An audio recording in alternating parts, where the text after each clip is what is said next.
The sound of skin hitting skin echoed through the bedroom walls of their Acacia apartment, followed by Amara's muffled cry. But this time, it wasn't just pain that filled her voice, it was the shock of discovery. What would you do if you walked in on this?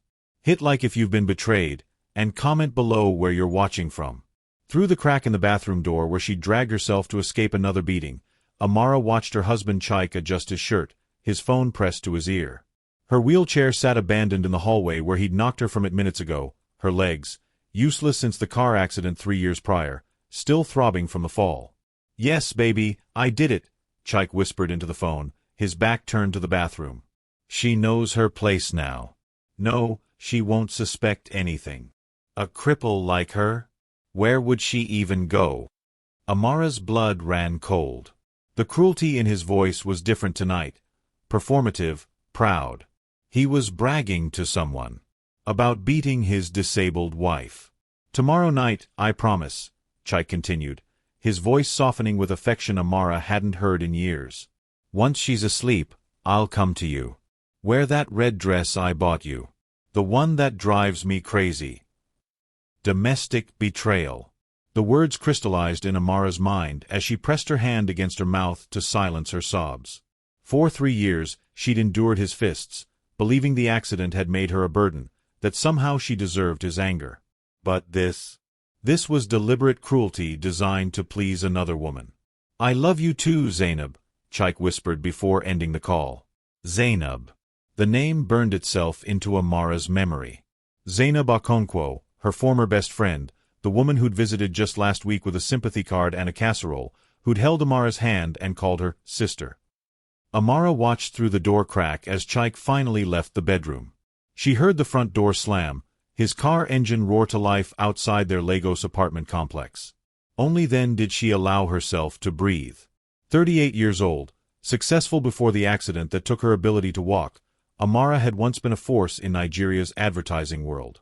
She'd met Chaik at a conference in Abuja 7 years ago, a charming civil engineer who'd swept her off her feet with promises of forever. They'd married within a year, and life had been beautiful until that rainy night on the 3rd mainland bridge when a drunk driver had changed everything. The accident had taken her legs but not her mind. She'd learned to adapt, started freelancing from home, kept their household running despite her disability. She'd believed Chaik when he said he'd stay by her side. She'd trusted him when the bruises started appearing after her hospital stays, when he said the stress of caring for her made him lose control. What a fool she'd been. Amara pulled herself across the cold bathroom tiles to where her phone had fallen during the struggle. Her ribs screamed in protest, probably cracked this time, but she ignored the pain. She'd grown skilled at that over the past year as the beatings intensified. With shaking fingers, she opened her phone's recording app. It was still running. She'd started recording an hour ago when Chaik's mood had darkened, a survival instinct she'd developed to document the abuse. She'd captured everything: the beating, the phone call, his confession, the name. Evidence. But as she sat there on the bathroom floor, blood trickling from her split lip, Amara realized something had shifted inside her. The woman who'd accepted this treatment was gone. In her place was someone who'd just discovered that her suffering was entertainment for her cheating spouse and his mistress. Emotional manipulation had kept her trapped. Fear had kept her silent. But rage would set her free. She pulled herself up using the sink, catching her reflection in the mirror. Bruises bloomed across her dark skin like grotesque flowers. Her natural hair, usually styled in elegant twists, hung in disarray around her face. But her eyes burned with something new. Purpose. Amara reached for her wheelchair, dragging it close enough to transfer herself into it. Every movement sent fresh waves of pain through her body, but she welcomed it now. Let the pain fuel what came next. As she wheeled herself to the bedroom, she noticed Chaik's laptop on the dresser, still open. In his rush to meet his mistress, he'd forgotten to close it. Amara wheeled closer, her heart pounding as she saw what was on the screen. An email. To Zainab. With an attachment titled, "Property Transfer Documents, Amara's Inheritance." Her hands froze on the wheels. Her inheritance. The land in Enugu her late father had left her, worth millions of naira. The same land she'd signed over to our joint account 6 months ago when Chike said they needed to consolidate their assets for tax purposes. He wasn't just beating her for his mistress's pleasure. He was stealing from her too. If you're loving this story so far, hit that subscribe button and turn on notifications. You don't want to miss what Amara does next. Drop a comment telling us what you think she should do, and don't forget to like this video. Have you ever discovered a betrayal like this? Share your story in the comments below. Where are you watching from today? Amara sat motionless in her wheelchair, staring at the laptop screen as the reality of her situation crystallized with brutal clarity. The property transfer documents weren't drafts. They were finalized, stamped, and dated 2 weeks ago. Her father's land, the last piece of security she had in this world, was already gone. She scrolled through the email thread between Chike and Zainab, each message a knife twisting deeper into her heart. Once the land sells, we'll have enough to start fresh in Abuja, Zainab had written 3 days ago. No more pretending to care about that crippled woman. No more listening to you complain about her. We can finally be together openly. Chike's response made Amara's stomach turn. Soon, my love. I just need to break her spirit completely first. Make sure she's too afraid to question anything when I ask for the divorce. A few more months of discipline, and she'll sign whatever I put in front of her. The cheating spouse she'd married had been planning this for months, maybe years. Every beating, every cruel word, every moment of terror, it had all been calculated. A systematic destruction of her will designed to steal her inheritance and discard her like trash. Amara's hands trembled as she forwarded the entire email thread to her own account, then to 3 other backup addresses. She photographed every document, every message, her fingers moving with mechanical precision even as tears streamed down her face. The front door slammed open. Chike was back. Amara. His voice boomed through the apartment, slurred with alcohol. He'd been drinking. He always drank before coming home to beat her. Where are you? She barely had time to close the laptop before he appeared in the doorway, his eyes wild and unfocused. He'd changed clothes, the shirt he'd worn earlier replaced with a fresh one, probably at Zainab's place. The scent of expensive perfume clung to him, the same perfume Zainab always wore. What are you doing at my computer?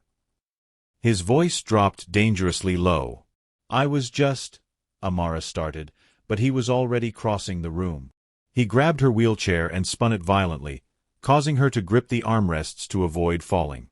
His face was inches from hers, his breath reeking of whiskey and cigarettes. You think you can snoop through my things? He raised his hand. I know about Zainab, Amara said quietly. The hand froze mid-air. For a moment, genuine fear flashed across Chike's face before rage replaced it. You know nothing, he spat. You're a useless cripple who should be grateful I haven't thrown you out on the street. Your own family doesn't even want you anymore. That part was true, and it cut deeper than any physical blow. After the accident, her mother's family in Enugu had grown distant, viewing her disability as a burden. Her mother had died when Amara was young, and her father's relatives had fought over his estate, leaving her with only the land Chike had now stolen. I have proof, Amara said, her voice stronger now. I recorded your phone call. I have the emails. I know everything. Chike's expression shifted from rage to something more dangerous, calculation. He stepped back, smoothing his shirt, his demeanor changing like a switch had flipped. Amara, baby, you're confused, he said, his voice suddenly gentle, concerned. You hit your head when you fell earlier. You're not thinking clearly. There is no Zainab. There are no emails. You're imagining things. Emotional manipulation. She recognized it now for what it was, the same tactic he'd used for years to make her doubt her own reality. I know what I saw, Amara insisted. Do you?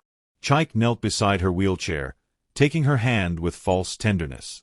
Because if you start making wild accusations, people will think the accident affected your mind. They'll say the disability made you paranoid, unstable. Who do you think they'll believe? A successful civil engineer or a crippled woman with no family who can barely leave her apartment? The threat was clear. He would paint her as mentally incompetent, use her disability against her in ways she'd never considered. And he was right. In a society that already marginalized disabled people, who would believe her word against his? Now, Chike continued, his grip on her hand tightening until she winced, you're going to forget this nonsense. Tomorrow, we have an appointment at the bank. There are some papers I need you to sign, just routine financial documents. You'll sign them without any drama, won't you? More papers. More theft. He wasn't done destroying her. And if I refuse? Amara asked. Chike's smile disappeared. He stood abruptly, walked to the closet, and pulled out a small suitcase she'd never seen before. He opened it on the bed, and Amara's blood ran cold. Inside were her medications, the pain management drugs she needed for the nerve damage from her injury, the muscle relaxants that allowed her to sleep, the anti-anxiety medication that kept the PTSD from the accident at bay. But these bottles were different from her prescriptions. The labels were wrong, the dosages altered. You've been very depressed lately, Chike said conversationally, pulling out one bottle. The pain from your disability, the isolation, the feeling of being a burden. Several people have noticed. Your physical therapist, our neighbors, even Zainab commented on it. Everyone knows how much you've been struggling. Amara's heart hammered against her bruised ribs. What are you saying? I'm saying that if you don't cooperate, if you try to cause problems with crazy accusations, people might find you one morning having taken too many pills. A tragic suicide. So common among disabled people who can't cope with their new reality. He returned the bottles to the suitcase, closing it with a soft click. No one would be surprised. They'd probably say I was a saint for staying with you as long as I did. He was threatening to kill her and make it look like suicide. The man she'd married, the man she'd trusted with her life, was calmly planning her murder. So tomorrow, Chike continued, we go to the bank. You sign the papers. You keep your mouth shut about imaginary affairs and fake emails. And maybe, just maybe, I'll let you live long enough to sign the divorce papers when I'm ready to be done with you. Understood. Amara nodded slowly, keeping her expression defeated, broken. Let him think he'd won. Let him believe she was still the frightened woman he'd been beating into submission. But inside, something had crystallized into diamond-hard resolve. She had one night, one single night before he stole whatever remained of her assets and possibly ended her life. One night to turn the tables on a man who thought her disability made her powerless. Chike left the bedroom, satisfied with her submission. Amara heard him settle into the living room, the television turning on to some late-night football match. He'd drink himself to sleep there like he usually did, leaving her alone until morning. She wheeled to her nightstand and pulled out her phone, her fingers moving swiftly through her contacts until she found a name she hadn't called in 3 years. Adiz Nwosu, her former colleague from the advertising firm, one of the few friends who'd stayed in touch after the accident. Adiz was now a successful lawyer in Lagos, specializing in domestic violence cases. They'd had coffee 6 months ago when Adiz had noticed the bruises, had pressed a business card into Amara's hand and said, "When you're ready to leave, call me. Day or night." Amara had thrown the card away, too ashamed, too beaten down to imagine escape. But she'd kept the number saved in her phone under a fake name, some part of her knowing she might need it one day. It was 11 p.m. She pressed call. What do you think Amara should do? Is calling a lawyer enough, or does she need to do more? Drop your thoughts in the comments. If you're enjoying this story of revenge and resilience, hit that like button and share it with someone who needs to hear it. Don't forget to subscribe for more powerful African stories. The phone rang 3 times before a groggy voice answered. Hello? Who is this? Adiz. It's Amara. Amara Okafor. Her voice came out as a whisper, barely audible over the sound of the television in the living room. There was a pause. Then Adiz's voice sharpened with alertness. Amara? Are you okay? Where are you? Home. I need help. Tonight. Please. Amara's composure cracked, years of suppressed fear bleeding into those few words. I'm coming. Stay on the line with me. Are you safe right now? He's in the living room. Drinking. He threatened to. Amara's voice broke. Adiz, he's going to kill me. Make it look like suicide. Tomorrow he wants me to sign papers at the bank. And then. Listen to me carefully, Adiz interrupted, her lawyer voice taking over. I'm getting dressed right now. I'm in Victoria Island. I can be in Acadia in 30 minutes. Maybe less at this time of night. Do you have proof of the threats? I have recordings, emails, evidence of infidelity in marriage and fraud. He stole my inheritance, my father's land. The property transfer documents are on his laptop.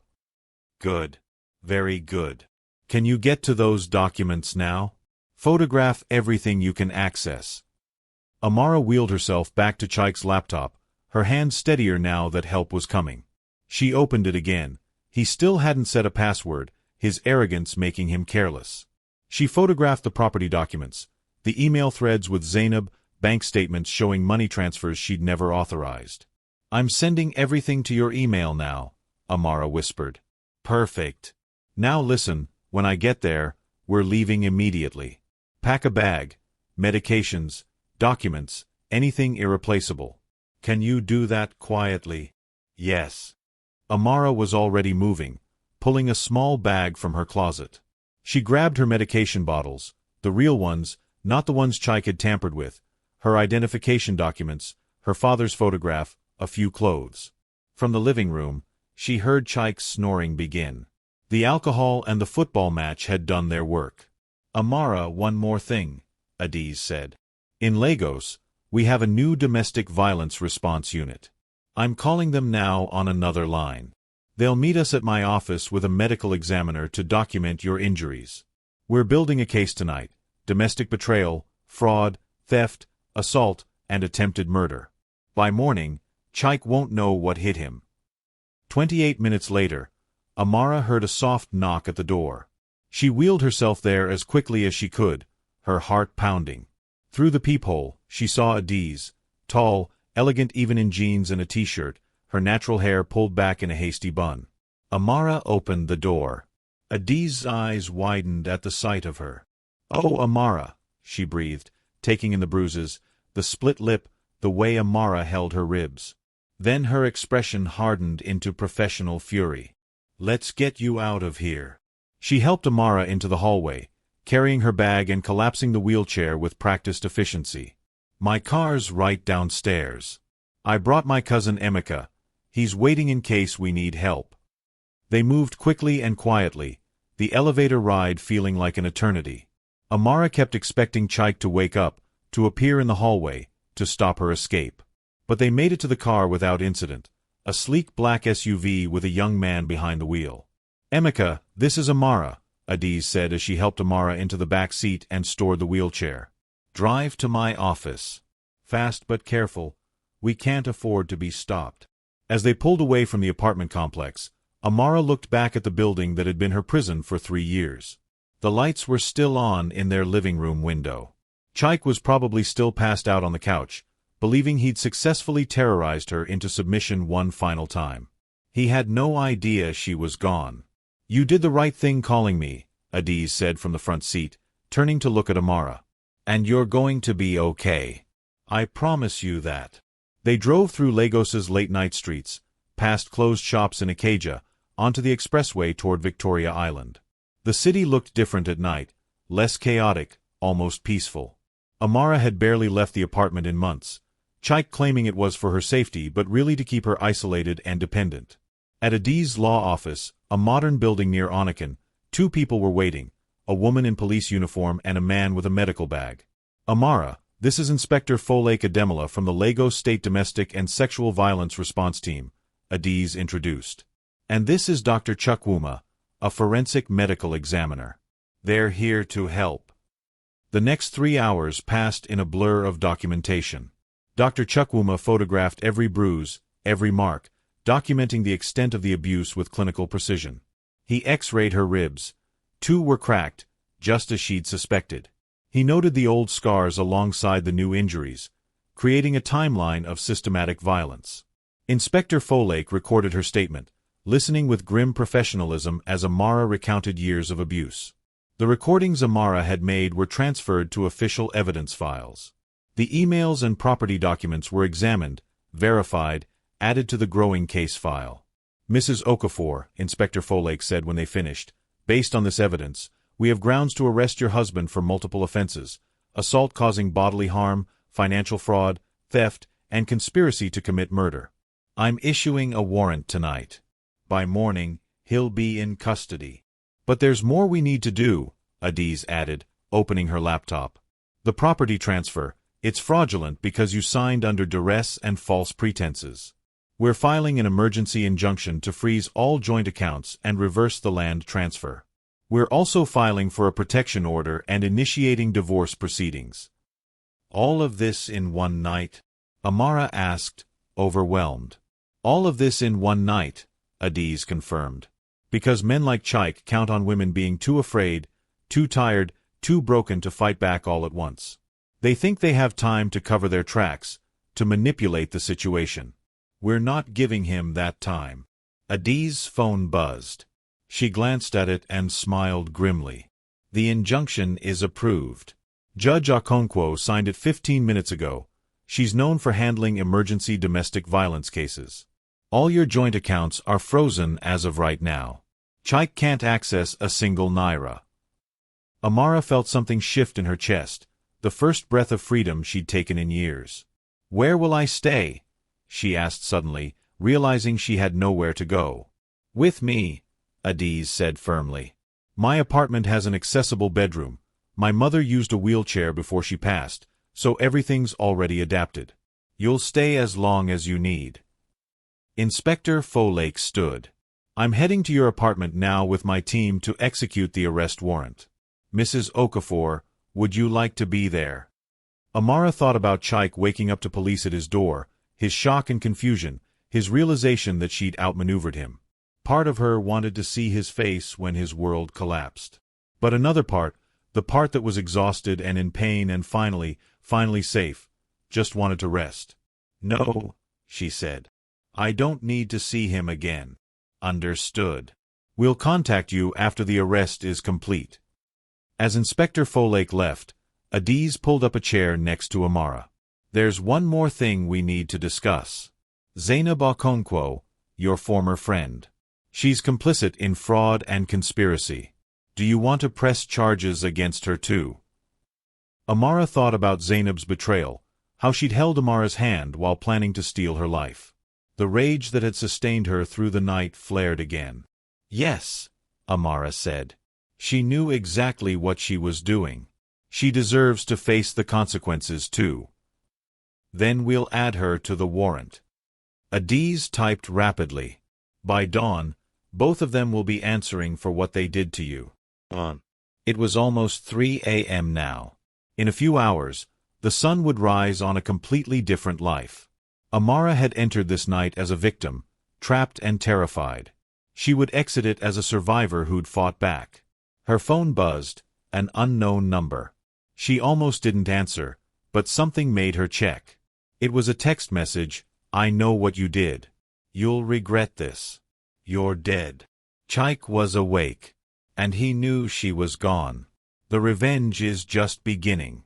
What do you think will happen when Chaik realizes Amara has evidence against him? Comment below. If this story is keeping you on the edge of your seat, smash that like button and subscribe for the next chapter. Share this with someone who needs to see a story of a woman taking her power back. Amara stared at the threatening text message, her hands trembling. He knew. Somehow, Chaik had woken up and discovered she was gone. Adiz, she said quietly, showing her the phone. Adiz's expression darkened. She immediately called Inspector Folklore. The suspect is awake and threatening the victim via text. You need to move now. She put the phone on speaker. Inspector Folklore's voice crackled through. We're 5 minutes from the location. Stay where you are and keep documenting any messages he sends. This works in our favor. He's creating evidence of witness intimidation. Another text arrived. You think you're smart? You think anyone will believe a cripple over me? I'll destroy you. Then another. I'm coming for you. Wherever you're hiding, I'll find you. Amara felt the old fear trying to claw its way back into her chest, but Adiz squeezed her hand. He's panicking. Men like him are only powerful when they have control. You took that away from him, and now he's desperate.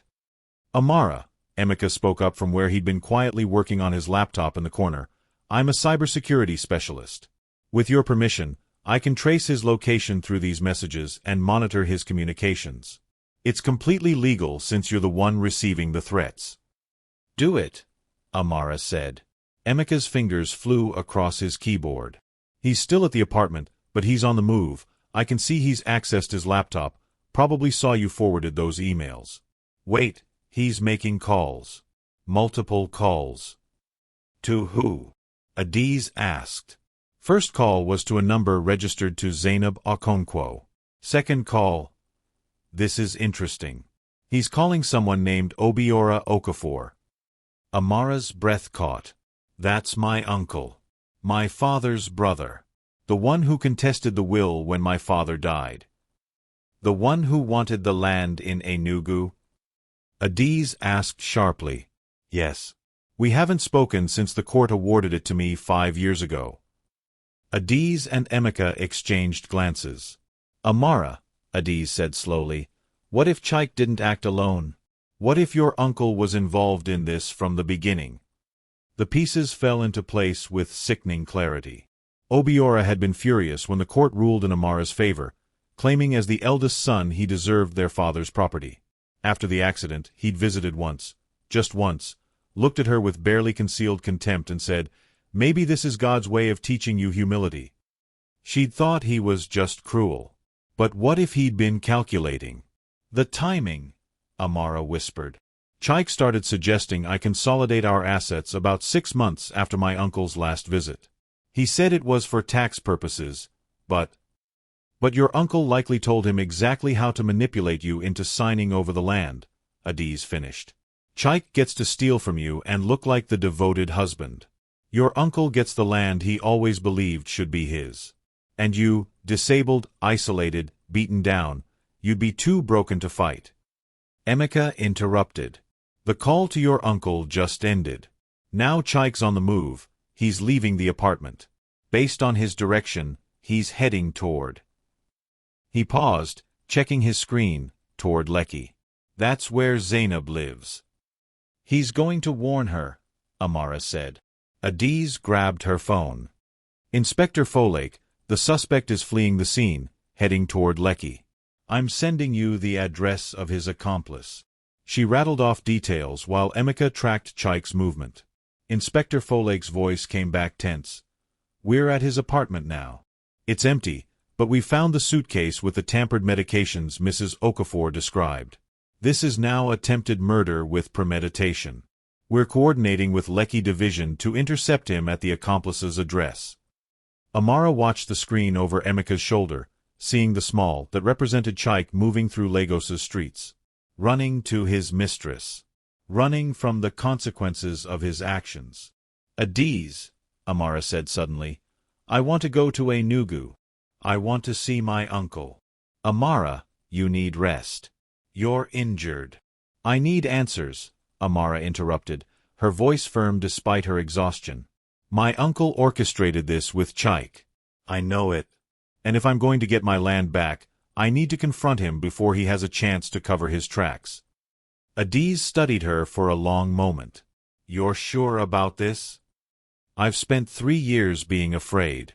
I'm done with that. Amara's jaw set with determination. Besides, Enugu is where the land is registered. If we're filing to reverse the transfer, we might need to do it there anyway. She's right, Emeka added. The Property Records Office in Enugu will have the original documents. And if her uncle is involved, we should freeze his assets too before he moves money around. Adiz made a decision. Okay. We fly to Enugu first thing in the morning. Emeka, book 3 tickets on the first flight. I'll arrange for a lawyer from our Enugu office to meet us there. And Amara, you're going to call your uncle right now. What? Call him. Pretend you know nothing about Chike's arrest. Tell him you need to discuss the land transfer, that there's been some confusion with the paperwork. Get him talking. If he's involved, he'll make a mistake. Amara's hands shook as she dialed her uncle's number. It rang 4 times before his gravelly voice answered. Amara? Is that you? Do you know what time it is? Uncle Obiora, I'm sorry to call so late. It's about the land. Father's land. Chike says there's some issue with the transfer documents, and I thought maybe you could help clarify things since you know so much about the property. There was a pause. Too long, too calculated. What kind of issue? I don't know exactly. Chike handles all the financial matters. But he seemed upset about something tonight, and I'm worried. You've always been good with these things. Could we meet tomorrow in Enugu? I could come to your house. Tomorrow. Another pause. That's very sudden. Please, Uncle. I have no one else to turn to. My husband is acting strange, and I'm scared something's wrong with the property transfer. Your family. You're the only one who can help me understand. She heard him exhale. When he spoke again, his voice had shifted, softer, almost pitying. Of course, my dear. Family must help family. Come tomorrow afternoon. We'll sort this out together. He was lying. Amara could hear it in every false note of concern. Thank you, Uncle. I'll see you tomorrow. She ended the call and looked at Adiz. He's definitely involved. He didn't ask enough questions. He already knows about the transfer issues. Good work, Adiz said. Now he thinks you're still in the dark, still the vulnerable disabled woman who needs men to explain things to her. When we show up tomorrow with a lawyer and evidence, it'll be too late for him to run. Emeka's phone buzzed. Police update. They've intercepted Chike at Zainab's apartment in Lekki. Both of them are in custody. A weight lifted from Amara's chest. He couldn't hurt her anymore. Couldn't threaten her. Couldn't touch her. There's something else, Emeka continued, reading the message. When they arrested Chike, he was carrying a gun. Unlicensed. He was armed when he went to Zainab's place. The room fell silent. If Amara had been at the apartment when Chike woke up and realized she'd betrayed him, if she'd still been there when he discovered the missing evidence. He would have killed me, Amara said quietly. Tonight. If I'd stayed, he would have actually killed me. Adiz moved to her side, wrapping an arm around her shoulders. But you didn't stay. You fought back. You survived. And now he's going to prison for a very long time. Amara allowed herself a moment to feel it, the narrow escape, the terror of what could have been. Then she pushed it aside. There was still work to do. Her uncle was still free, probably already planning his own escape now that Chike had been arrested. What time is the first flight to Enugu? She asked. 6 a.m., Emeka replied. 3 hours from now. Then let's get ready. I want to see my uncle's face when he realizes his plan failed. Adiz smiled, a fierce, proud expression. That's the Amara I remember from the advertising firm. The woman who never backed down from a challenge. They spent the remaining hours preparing. Adiz briefed her Enugu colleague, a lawyer named Shinonso who specialized in property fraud. Emeka compiled digital evidence linking Obiora to Chike through phone records and financial transactions. Inspector Folake sent over Chike's initial statement. He'd immediately tried to blame everything on Zainab, claiming she'd manipulated him, but his story fell apart under basic questioning. As dawn broke over Lagos, painting the sky in shades of orange and pink, Amara felt something she hadn't felt in years. Hope. Real, solid hope that she could rebuild her life, that justice was possible, that her disability didn't make her powerless. They arrived at Murtala Muhammad International Airport as the morning rush began. Emeka handled the wheelchair and luggage while Adiz stayed close to Amara, protective and alert. The flight to Enugu was short, barely an hour, but Amara spent it rehearsing what she would say to her uncle, how she would face the man who'd conspired to destroy her. When they landed in Enugu, Shinonso was waiting, a sharp-eyed woman in her 40s with gray-streaked natural hair and an air of competence. Adiz told me everything, she said after introductions. I've already filed preliminary paperwork with the Enugu High Court. We have an emergency hearing scheduled for 2 p.m. today with Judge Namdi. He's tough on property fraud. This is good for us. What about my uncle? Amara asked. I sent an investigator to his house this morning. He's there, and he's definitely agitated. Made several calls to Chaik's number, which of course Chaik can't answer from his police cell. Shinonso smiled grimly. He knows something's wrong, but he doesn't know what yet. They drove to Obiora's house, a large compound in the GRA area, built partially with money he'd always claimed came from his own business success.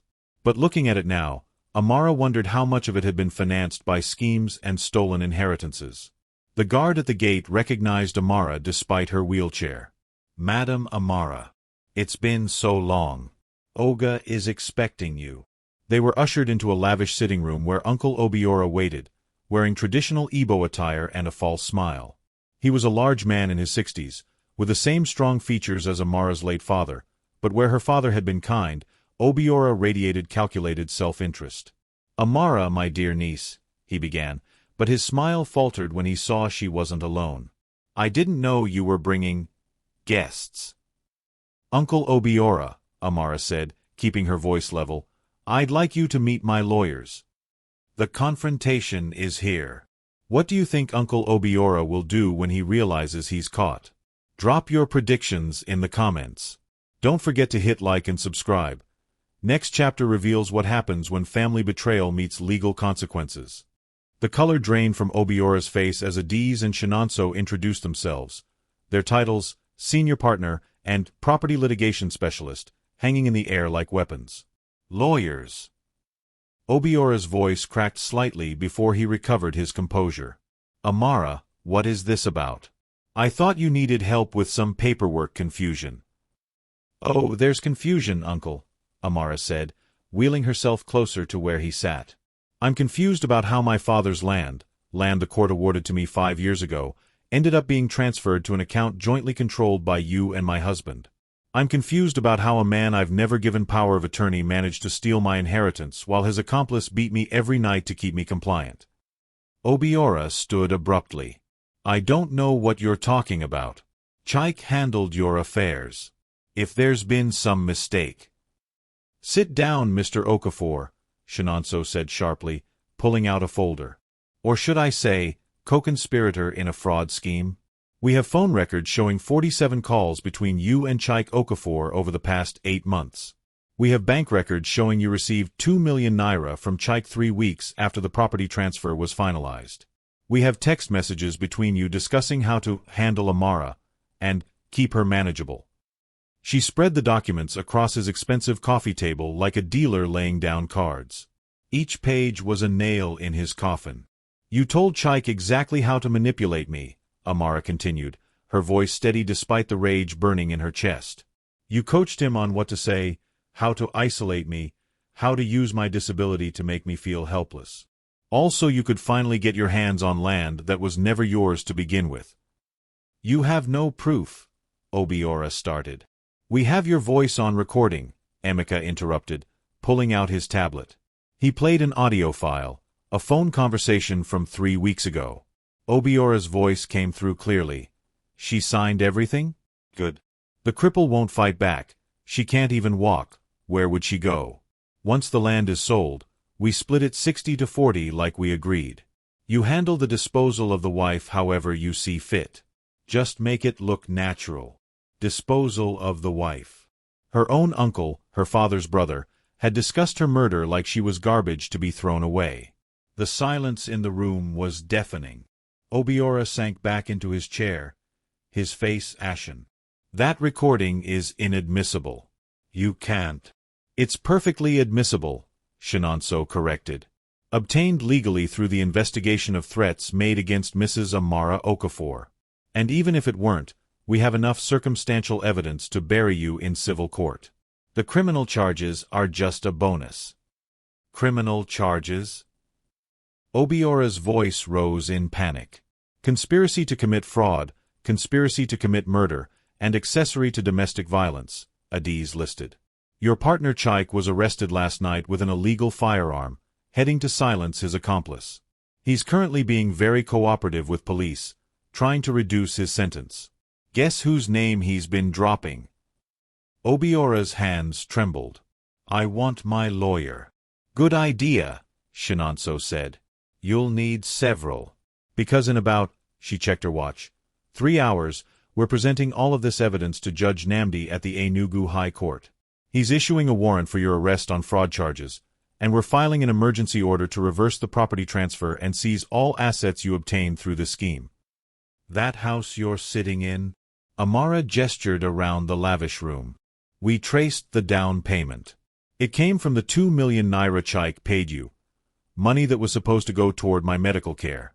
You built your life on my suffering. Obiora looked at Amara then, really looked at her, and for the first time she saw fear in his eyes. Not the fear of legal consequences, but something deeper, the fear of a man who'd underestimated his victim and now faced the consequences. Amara, please, he said, his voice suddenly pleading. We're family. Your father was my brother. I was angry after he died, yes. I felt the land should have been mine as the eldest. But I never meant for things to go this far. Chaik, he was the violent one. I just wanted what I felt I deserved. What you deserved? Amara's voice cut like a blade. You deserved nothing. My father left that land to me because he knew you. Knew you were greedy, corrupt, willing to destroy anyone who stood between you and money. He told me before he died that you'd try to take it, and I should never trust you.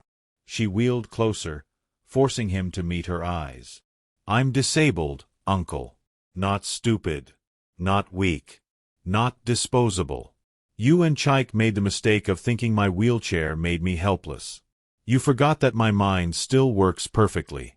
You forgot that I spent years building a career on strategy and outmaneuvering competitors.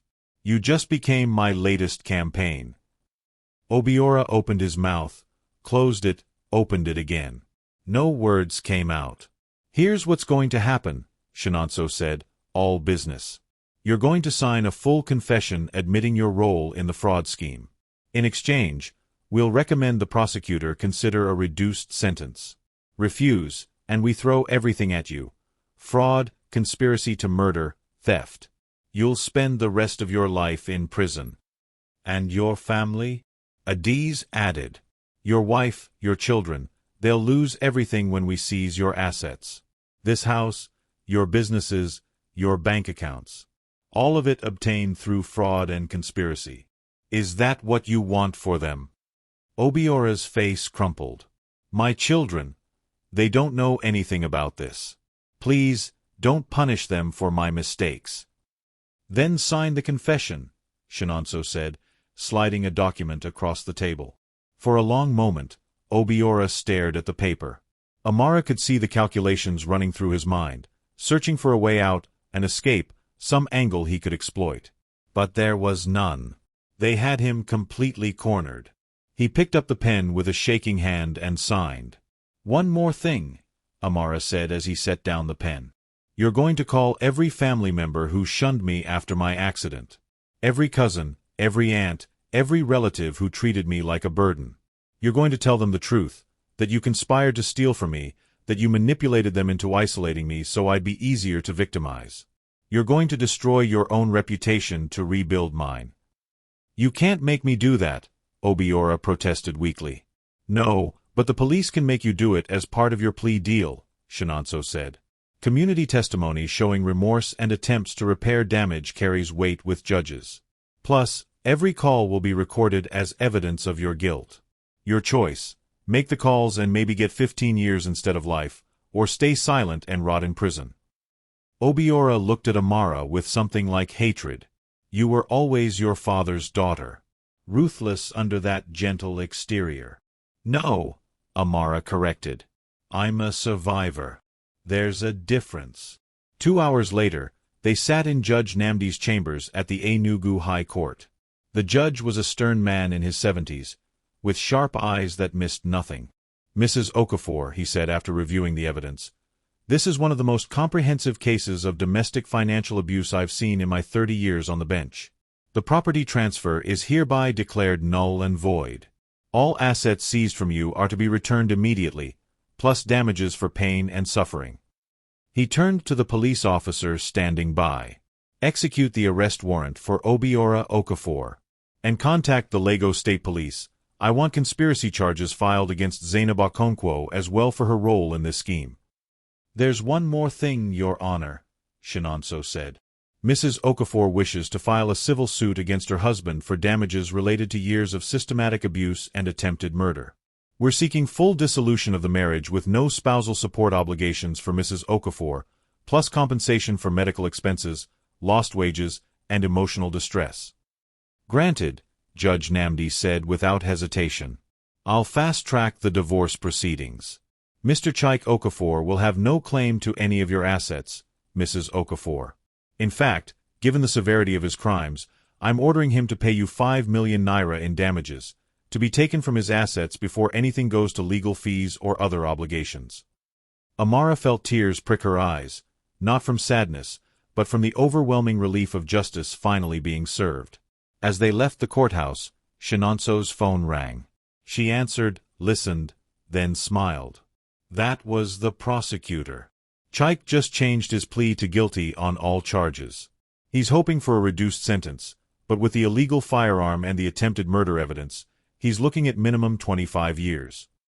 25 years, Amara repeated.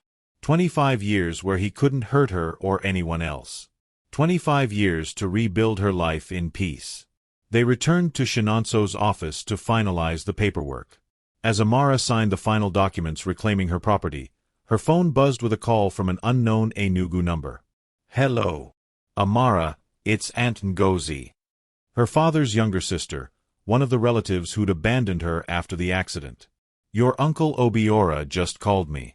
He told me everything, what he did, what Chaik did. Oh my God, Amara, I'm so sorry. We had no idea. When you stopped calling after the accident, we thought you wanted space, that you were ashamed of your disability. We didn't know you were being abused, isolated, stolen from. The apology felt hollow after years of silence, but Amara heard genuine horror in her aunt's voice. Aunt Ngozi, Amara said carefully, I appreciate you calling, but I need you to understand something. My disability isn't something to be ashamed of. It never was. What I'm ashamed of is that my own family made me feel like a burden instead of standing by me when I needed you most. You're right. You're absolutely right. Please, can I see you? Can we talk? I want to make this right. Amara looked at Adiz, who nodded encouragingly. I'm in Enugu today, Amara said. Tomorrow morning, before I fly back to Lagos. We can meet for breakfast. After ending the call, Amara sat back in her wheelchair, suddenly exhausted. The adrenaline that had carried her through the past 24 hours was fading, leaving behind the bone-deep weariness of someone who'd fought a war and won. You should rest, Adiz said gently. We have a hotel room booked, fully accessible. Tomorrow we'll handle family reconciliation. Tonight, you rest. But as they prepared to leave, Emeka's expression grew concerned as he checked his laptop. We have a problem. What kind of problem? Shinonso asked. Zainab Okonkwo posted bail an hour ago. She's out. The room went cold. Amara's hand tightened on her wheelchair's armrest. How is that possible? She was arrested for conspiracy. Her family is wealthy, Emeka explained. Old money from Onitsha. They posted a 5 million naira bail. She's released pending trial with travel restrictions, but she's free. And probably very angry, Adiz added grimly. Amara, we need to increase security. A woman like Zainab, publicly humiliated, facing prison, she's dangerous. I'm not afraid of her, Amara said, but even as she spoke, a chill ran down her spine. Emeka's phone buzzed with a notification. He checked it, and his face went pale. Amara, you need to see this. He turned his laptop screen toward her. It was a social media post from Zainab's account, posted 10 minutes ago. The truth will come out. Amara Okafor is a manipulative liar who destroyed innocent lives with her accusations. I will clear my name, no matter what it takes. Hashtag Justice for Zainab. The post already had hundreds of shares and comments. Amara read through some of the comments. People she didn't know, strangers supporting Zainab, calling Amara a gold digger, questioning whether a disabled woman could really be trusted to tell the truth. The old tactics of emotional manipulation, now deployed on social media. She's trying to turn public opinion against you, Shinonso observed. Make herself the victim. Then we fight back, Amara said firmly. We tell my story. The real story. Adiz smiled slowly. You used to work in advertising, right? You know how to control a narrative. I do, Amara confirmed. An idea was forming, bold, risky, but potentially perfect. And I know exactly how to make sure everyone knows the truth about Zainab Okonkwo and what she did. The battle is moving to social media. What do you think Amara should do to expose Zainab? Drop your ideas in the comments. If you're loving Amara's journey from victim to victor, hit that subscribe button and turn on notifications. Share this story with someone who needs inspiration today. Amara sat in the hotel room that night, her laptop open, staring at the blinking cursor on a blank document. Adiz had gone to get them dinner, leaving Amara alone with her thoughts and the weight of what she was about to do. Going public meant exposing everything: the abuse, the disability, the betrayal. It meant making herself vulnerable to millions of strangers who would judge, comment, dissect every aspect of her story. But Zainab had already started the public battle. If Amara stayed silent, Zainab's narrative would win. She began typing. My name is Amara Okafor. 3 years ago, a car accident took my ability to walk. Last night, I escaped a marriage that nearly took my life. This is my story. She wrote for 2 hours, pouring out everything. The accident, Chaik's transformation from loving husband to abuser, the systematic isolation, the beatings that grew worse over time, the discovery of his infidelity with her best friend, the plot to steal her inheritance and stage her suicide. She included the recordings, the emails, the evidence. Everything. When Adiz returned with jollof rice and grilled chicken, she found Amara still typing, tears streaming down her face. I need you to read this, Amara said, turning the laptop toward her friend. Tell me if it's too much. Tell me if I'm making a mistake. Adiz read in silence, her expression shifting from concern to admiration. When she finished, she looked up at Amara with fierce pride. This is powerful. Raw. True. But are you ready for what happens when you post this? There will be backlash. People will doubt you, attack you. Let them, Amara interrupted. I've survived worse than internet trolls. And for every person who attacks me, there will be others who see themselves in my story. Other women trapped in abusive marriages, other disabled people told they should be grateful for crumbs of affection, other victims of infidelity and financial abuse. They need to know they're not alone. Then post it, Adiz said simply. But let me add something first. She pulled out her phone and took several photos: Amara's bruised face, the medical reports documenting her injuries, the legal documents proving the fraud. We include these. No one can claim you're lying when they can see the evidence. At 9 p.m., Amara posted her story on Facebook, Twitter, and Instagram simultaneously. She tagged it with every relevant hashtag. Hashtag domestic violence, hashtag survivor story, hashtag disability rights, hashtag Nigerian women, hashtag justice for Amara. Within minutes, the notifications started rolling in. Within an hour, her story had been shared 2,000 times. Within 3 hours, Nigerian news outlets were picking it up. Blog sites, women's advocacy groups, disability rights organizations, everyone was talking about Amara Okafor. Emeka monitored the social media response from his laptop, calling out updates. Trending number 3 in Nigeria. Trending number 7 overall. The hashtag justice for Amara is overtaking hashtag justice for Zainab. But not everyone was supportive. The comment section filled with vitriol alongside the support. Why did she stay if it was so bad? Obviously lying for attention. Probably made up the whole story to steal her husband's money. Disabled people always play the victim card. Amara forced herself to read them, to let the words wash over her without drowning her. She'd known this was coming. But for every hateful comment, there were 5 more messages of support. I'm a survivor too. Thank you for speaking out. My sister is going through this right now. Your story gave her courage to leave. You're a hero. Stay strong. Then, at midnight, something unexpected happened. A verified account, a famous Nollywood actress named Chioma Adebayo with 3 million followers, shared Amara's story with a long caption. I know Amara Okafor personally. We worked together years ago before her accident. She is one of the most brilliant, kind people I've ever met. When she went silent after her accident, I assumed she wanted privacy. Now I know the truth. Her husband isolated her, abused her, stole from her. And her so-called best friend Zainab Okonkwo helped him do it. This isn't just Amara's story. This is every woman who's been told her pain doesn't matter. #Justice for Amara #Believe Survivors. The celebrity endorsement changed everything. Within an hour, Amara's story had gone fully viral. News channels were requesting interviews. International outlets were picking it up. The narrative Zainab had tried to build was crumbling under the weight of truth and evidence. At 2 a.m., Zainab posted a response. These are lies spread by a vindictive woman who couldn't keep her husband happy. I'm a victim of false accusations. My lawyers will be taking action. But the response only made things worse for her. People flooded her comments section with the evidence Amara had posted, the emails, the recordings, the bank transfers. There was no denying the truth anymore. By morning, Zainab's post had been deleted. Her social media accounts had gone private. Amara woke to her phone ringing. It was Inspector Folake.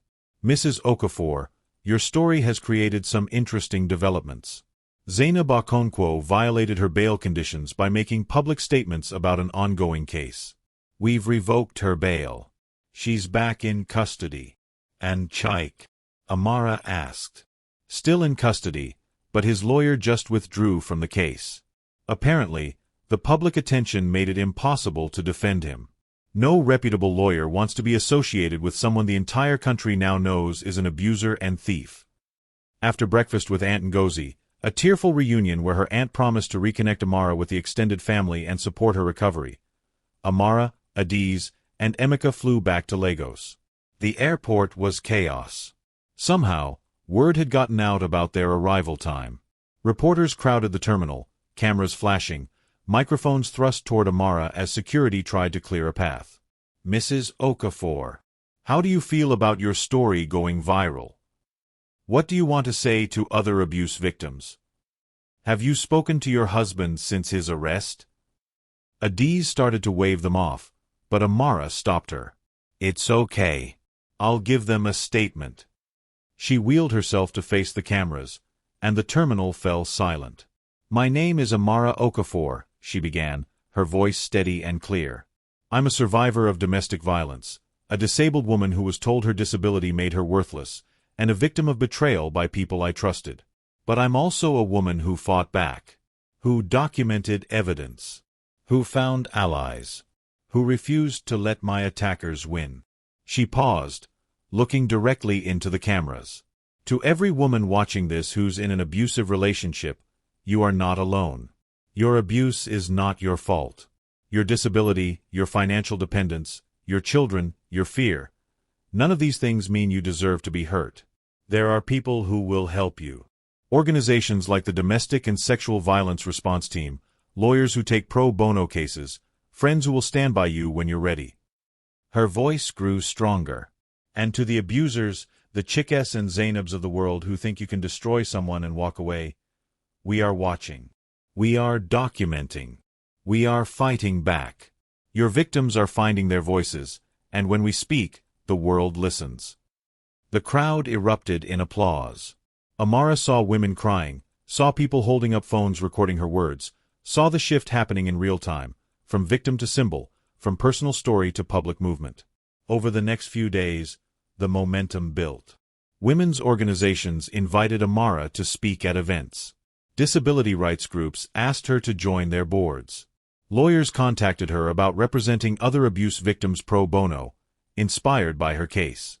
But the most meaningful response came from individual women, hundreds of them, who reached out privately to say Amara's story had given them courage to leave their own abusive situations, to report their own cases of fraud and theft, to stop accepting that disability or dependence meant they had to tolerate mistreatment.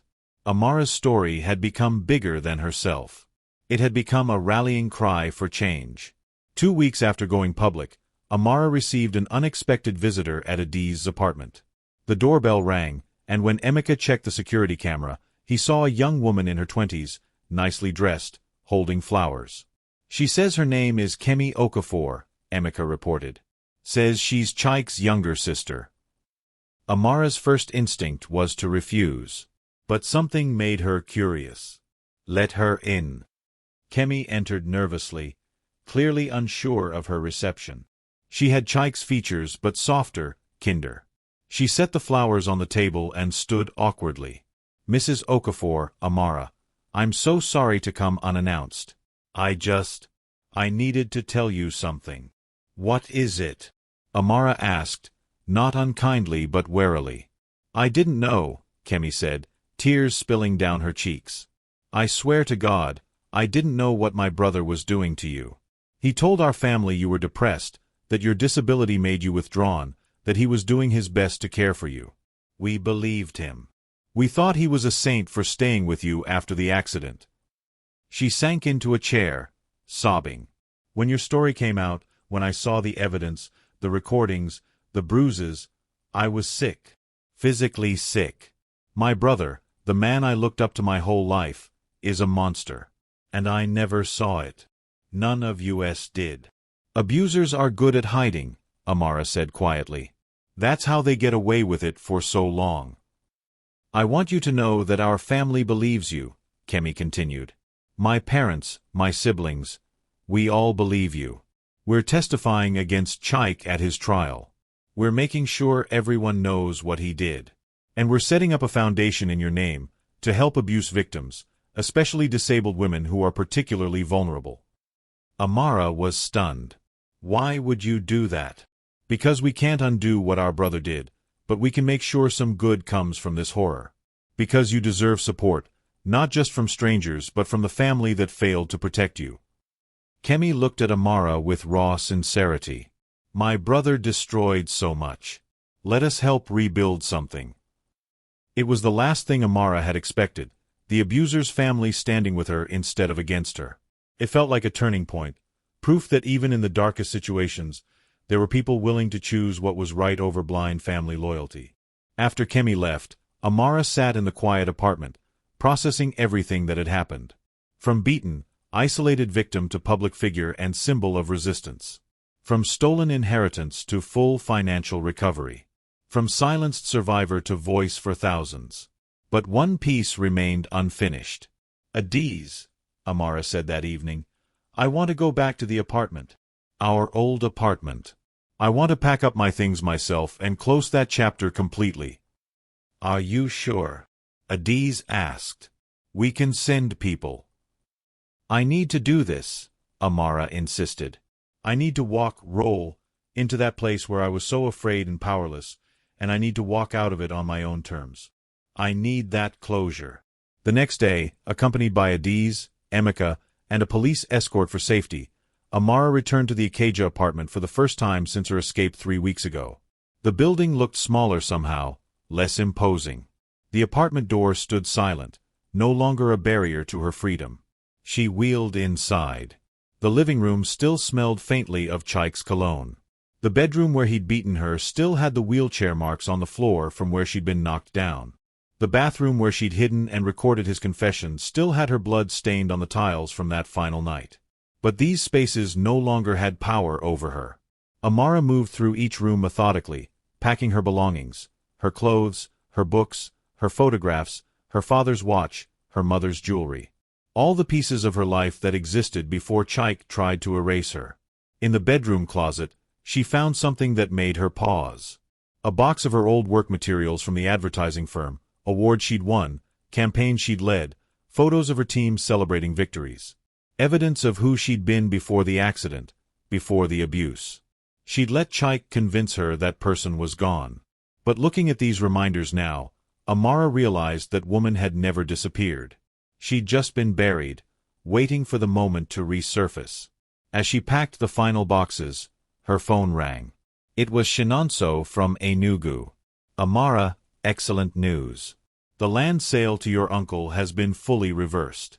The property is officially back in your name, and we've secured additional damages from Uncle Obiora for the illegal transfer. 5 million naira has been deposited into your account. Between the damages from Chike, the recovered inheritance, and the restoration of her property, Amara was now more financially secure than she'd been before the accident. The money meant freedom. Freedom to live independently, to start fresh, to build the life she'd always wanted. But as she left the apartment for the last time, wheels rolling over the threshold into the hallway, Amara realized the real freedom wasn't financial. It was knowing she'd survived. It was knowing she'd fought back. It was knowing she'd turned her pain into purpose, her story into a movement, her suffering into strength that would help others escape their own prisons. The door closed behind her with a soft click. She never looked back. Amara is taking control of her life. What do you think comes next in her journey? Comment your thoughts below. Don't forget to like this video and subscribe for the final chapter. Share Amara's story with someone who needs to hear that survival is possible. Where are you watching from? Let us know in the comments. 6 months later, Amara sat in a bright, spacious office in Victoria Island, looking out over the Lagos skyline. The nameplate on her desk read, Amara Okafor, founder and CEO Phoenix Rising Foundation. The foundation, funded partially by Kemi Okafor's family and partially by Amara's recovered assets, had become one of Nigeria's leading organizations supporting domestic violence survivors, with special programs for disabled victims. In just 6 months, they'd helped 73 women escape abusive situations, provided legal representation for 42 fraud cases, and established safe houses in Lagos, Abuja, and Enugu. But today wasn't about the foundation's success. Today was the day Chike's trial reached its conclusion. Adiz entered the office, dressed in her court attire. Ready. Amara nodded, transferring from her desk chair to her wheelchair, a new, custom-made model she'd purchased herself, sleek and efficient. She no longer saw her wheelchair as a symbol of limitation but as a tool of mobility, no different from someone else's car or bicycle. The Lagos High Court was packed. News crews lined the hallway, but security kept them at bay. Inside the courtroom, Amara took her place in the front row, Adiz beside her. Across the aisle, she saw Chike's family, his parents looking aged and ashamed, Kemi with red-rimmed eyes, his brothers stone-faced. Then they brought Chike in. He looked nothing like the confident, cruel man who'd terrorized her for 3 years. Prison had diminished him, thinner, grayer, with the hollow eyes of someone who'd finally been forced to confront his actions. When he saw Amara, he flinched and looked away quickly. Good, Amara thought. Let him be afraid. Let him feel a fraction of the fear he inflicted on me. Judge Adeyemi, a stern woman in her 60s known for her tough stance on domestic violence cases, called the court to order. Mr. Chike Okafor, you have been found guilty on all charges: aggravated domestic assault, attempted murder, fraud, theft, conspiracy, and illegal possession of a firearm. Before I pass sentence, does the victim wish to make a statement? All eyes turned to Amara. She wheeled herself to the witness stand, positioning herself to face Chike directly. He refused to meet her gaze, staring at his hands instead. Chike, Amara began, her voice clear and strong, for 3 years you made me believe I deserved the pain you inflicted.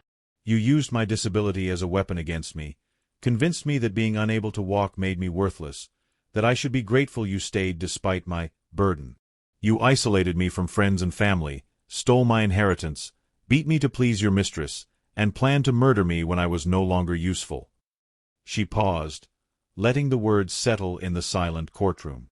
But you made one critical mistake. You underestimated me. You thought disability meant powerlessness. You thought fear meant silence. You thought isolation meant helplessness. You were wrong on every count. Chike's shoulders shook. Amara couldn't tell if he was crying or just trembling. I don't forgive you, Amara continued. Forgiveness is for people who show remorse, who take genuine accountability. You've shown neither. Even during your trial, you tried to blame Zainab, blame your stress, blame everything except your own choices. So no, I don't forgive you. But I don't need to forgive you to move forward with my life. She leaned forward slightly. You took 3 years from me, Chike. Years I can never get back. But in trying to destroy me, you accidentally created something powerful. My story has helped hundreds of women leave abusive marriages. The foundation built from the ashes of your cruelty has saved lives. Your evil inadvertently created enormous good. I'm sure that's not the legacy you imagined for yourself. Amara wheeled back to her seat. I'm done with you, Chike. You're just a cautionary tale now. Judge Adeyemi nodded approvingly. Mr. Okafor, I've seen many domestic violence cases in my career, but few as calculated and cruel as yours. You didn't abuse your wife in moments of lost control. You systematically tortured her as part of a premeditated scheme to steal her assets and eventually murder her. You weaponized her disability, exploited her isolation, and showed not a single shred of humanity. She adjusted her glasses. I hereby sentence you to 30 years imprisonment for attempted murder, to run concurrently with 15 years for aggravated assault, 10 years for fraud and theft, and 5 years for illegal firearm possession. You will serve the full 30 years with no possibility of parole. Additionally, you are ordered to pay 10 million naira in additional damages to Mrs. Okafor for pain, suffering, and lost wages. Gasps rippled through the courtroom. 30 years. Chike would be nearly 70 when he was released, if he survived prison that long. Furthermore, Judge Adeyemi continued, this case will be used as precedent for future domestic violence prosecutions in Nigeria. Your name will be synonymous with cowardice and cruelty for generations to come. Court dismissed. The gavel came down with finality. As guards led Chike away, he finally looked at Amara. His expression was unreadable, perhaps regret, perhaps just self-pity. Amara met his gaze steadily, refusing to look away first. After a moment, he dropped his eyes and allowed himself to be led out. That was the last time Amara ever saw her ex-husband. Outside the courthouse, reporters clamored for statements. This time, Amara was ready. Justice was served today, she said to the cameras. But justice in one case isn't enough. Every day in Nigeria, women suffer domestic violence in silence. Every day, disabled people are abused because their attackers think disability makes them easy targets. Every day, survivors are told to stay quiet, to protect family honor, to endure for the sake of marriage. She looked directly into the camera.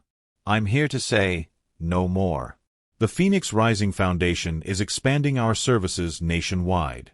We're training lawyers, funding safe houses, and creating rapid response teams for victims who need immediate extraction from dangerous situations.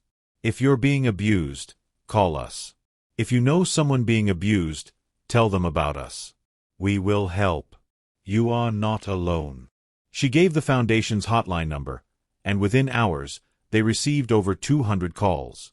2 days after the trial, Amara received word that Zainab's trial had also concluded.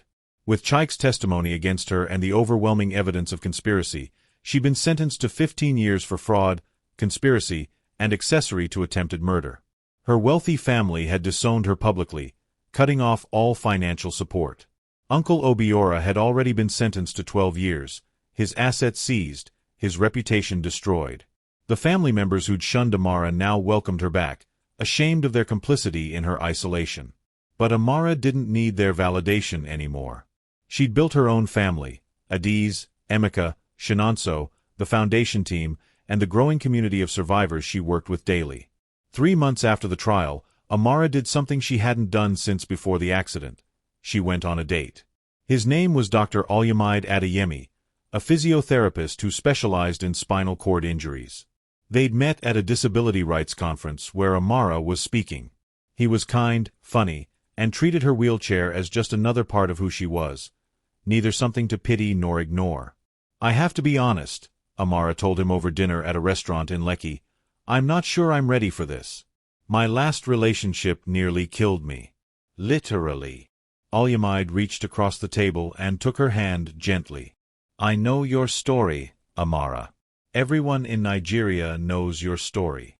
And I'm not asking you to be ready for anything serious. I'm just asking if you'd like to have dinner with someone who thinks you're remarkable, who wants to hear about your foundation work, and who makes a mean jollof rice if you ever want a home-cooked meal. Amara laughed, A real, genuine laugh that felt rusty from disuse but wonderful. You make your own jollof rice? Family recipe. My grandmother would disown me if I couldn't cook. They talked for 3 hours, about everything and nothing. For the first time in years, Amara felt like just a woman on a date, not a victim or survivor or public figure. Just Amara, enjoying good food and better conversation. At the end of the evening, Alyamide wheeled her to his car. "Can I see you again?" he asked. "Yes," Amara said. "I'd like that." 1 year after her escape, the Phoenix Rising Foundation held its annual gala. The ballroom at the Eco Hotel was filled with donors, supporters, survivors, and advocates.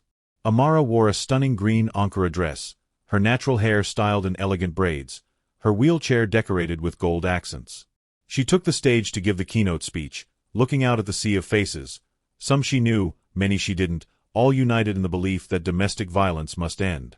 "A year ago," Amara began, "I was trapped in an apartment in Ikeja, beaten and terrified, believing I would die there. I was isolated, disabled, convinced that my wheelchair made me powerless. I was wrong." She paused, emotion catching in her throat. Power doesn't come from physical ability. It comes from courage, from solidarity, from refusing to accept that anyone has the right to hurt you. It comes from standing up, or rolling up, and saying, "No more." The audience applauded, but Amara wasn't finished. This foundation has helped 217 women escape domestic violence in its first year. We've recovered over 50 million naira in stolen assets for fraud victims. We've provided legal representation, medical care, counseling, job training, and housing support. But we're just getting started. She clicked to the next slide on the screen behind her. I'm announcing today that Phoenix Rising is expanding into 5 more African countries: Ghana, Kenya, South Africa, Rwanda, and Tanzania. Because domestic betrayal, infidelity, and abuse aren't just Nigerian problems. They're universal problems that require universal solutions. The applause was thunderous. To every survivor watching this or hearing about it later, your story matters. Your pain is valid. Your survival is powerful. And your future is yours to create, no matter what anyone told you about your worth, your abilities, or your right to happiness. Amara looked directly at the cameras recording the event for broadcast. To the abusers, we're coming for you. We're documenting. We're prosecuting. We're making it impossible for you to hide. The days of suffering in silence are ending. The days of accountability are here. After the gala, Alyamide found her in a quiet corner, 2 glasses of champagne in hand. They'd been dating for 8 months now, taking things slowly but steadily building something real. "You were magnificent up there," he said, handing her a glass. "I had good material to work with," Amara replied with a smile. Surviving attempted murder really gives your speeches emotional depth. Alyamide laughed, then grew serious. "Amara, I know we agreed to take things slow, but I need to tell you something. I'm falling in love with you. Not with your story or your foundation or your public image. With you, the woman who makes terrible jokes, who cries at Nollywood movies, who stays up too late working and forgets to eat lunch. The real you." Amara felt tears prick her eyes. Happy tears this time. "I'm falling in love with you too. And that terrifies me, but in a good way. In a way that feels like healing." They clinked glasses, and Amara looked around the ballroom, at the survivors celebrating their freedom, at the advocates planning their next campaigns, at the donors writing checks to fund more rescues, more justice, more hope. This was her revenge. Not destruction, but creation. Not making Chaik suffer, he was doing that himself in prison, but building something beautiful from the ashes of his cruelty. The next morning, Amara woke to her phone buzzing with notifications. Another one of her posts had gone viral, this time, a simple photo of her in her wheelchair at the gala with the caption, "They tried to break me. Instead, I built an empire of survivors." Disability isn't weakness. Survival isn't enough. Thriving is the goal. The post had been shared 50,000 times overnight, with thousands of comments from women sharing their own survival stories, disabled people reclaiming their power, survivors of infidelity and financial abuse finding their voices. Amara's story had become a movement. Her pain had been transformed into purpose. Her isolation had become connection. Her victimhood had become victory. She wheeled to her balcony and looked out over Lagos, the city that had witnessed her lowest moment and her greatest triumph. The morning sun painted the sky in shades of orange and gold, a new day dawning. Somewhere in a prison cell, Chaik was waking up to another day of his 30-year sentence, probably regretting every choice that led him there. Somewhere in another prison, Zainab was learning that beauty and charm couldn't buy her way out of consequences. Somewhere in Enugu, Uncle Obiora was discovering that greed had cost him everything: family, freedom, respect. And here in Victoria Island, Amara Okafor was planning her next foundation project, scheduling her next date with Olyamide, preparing for her next speech, living her best life. They had tried to erase her. Instead, she had erased their power over her. They had tried to silence her. Instead, she had amplified the voices of thousands. They had tried to kill her. Instead, she had been reborn, not despite her disability, but as a complete person who happened to use a wheelchair, who happened to survive abuse, who happened to turn tragedy into transformation. Amara smiled at the sunrise, feeling the warmth on her face, and whispered to herself, "I am not what happened to me. I am what I chose to become."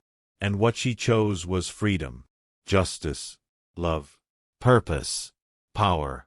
What she chose was life, full, vibrant, unapologetic life. The story of domestic betrayal and infidelity had ended. The story of revenge through resilience had concluded. Now began the story of a woman who refused to be defined by her trauma, who built monuments to survival, who proved that the greatest revenge isn't destruction, it's living well despite every attempt to destroy you. Amara Okafor had won, not just in court, but in life. And she was just getting started. What an incredible journey from victim to victor. Amara's story shows us that true revenge isn't about destruction. It's about transformation, resilience, and using your pain to create purpose. If this story touched your heart, please hit that like button and subscribe to Echoes of Africa for more powerful African stories of resilience and redemption. Share this video with someone who needs inspiration today. Comment below. What was your favorite moment in Amara's journey? Which part resonated with you the most? And where are you watching from? We love hearing from our global community. Remember, if you or someone you know is experiencing domestic violence, there is help available. You are not alone. Your story matters. Your life matters. And like Amara, you have the power to write your own ending. Don't forget to turn on notifications so you never miss our next story. From all of us at Echoes of Africa, stay strong, stay inspired, and remember that survival is just the beginning.